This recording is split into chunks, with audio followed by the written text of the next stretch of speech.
Konferenca Dual Use, ki se danes odvija na Brdu pri Kranju, bo osvetlila nekatere ključne vidike odpornosti in samooskrbe države, denimo na področju biotehnologije, farmacije, prehrane, industrije in drugih področij.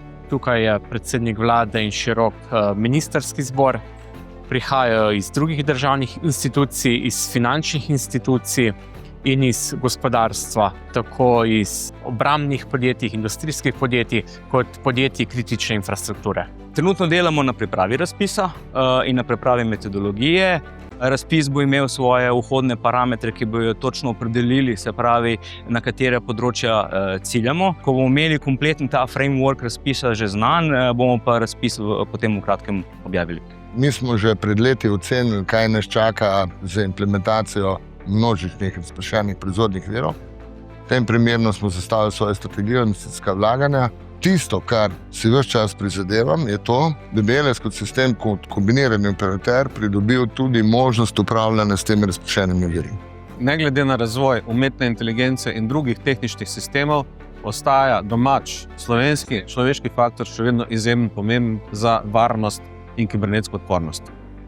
Jaz mislim, da imamo v Sloveniji idealne pogoje za to, da lahko sami razvijemo proizvodnjo antibiotikov za evropske razmere, od razvoja samih tehnologij, kar delamo v podjetju ACIS-Bio, do potem proizvodnje v GMP okolju.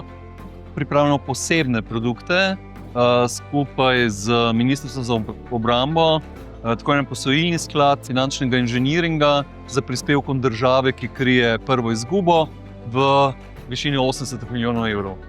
V bistvu nam omogočajo, da znanja in tehnologije, ki smo jih razvijali skozi leta, apliciramo in prodamo oziroma se poslovno realizirajo tudi na drugih področjih. In obramba je eno področje, ki je mogoče malo manj konkurenčno za splošno konkurenco iz Daljnega vzhoda, zato tukaj vidimo izrazito dobro področje. Odraža se v velikem povečanju našega projektnega prodajnega lijaka, katerega želimo v naslednjih letih konvertirati v pogodbe in naročila. Kot priložnost vidimo tudi možnost naših razvojnih idej, da jih konvertiramo v končne inovativne produkte. Podjetje Scalabs ima na tem področju že 15 let izkušenj, torej gradnje dual use tehnologij.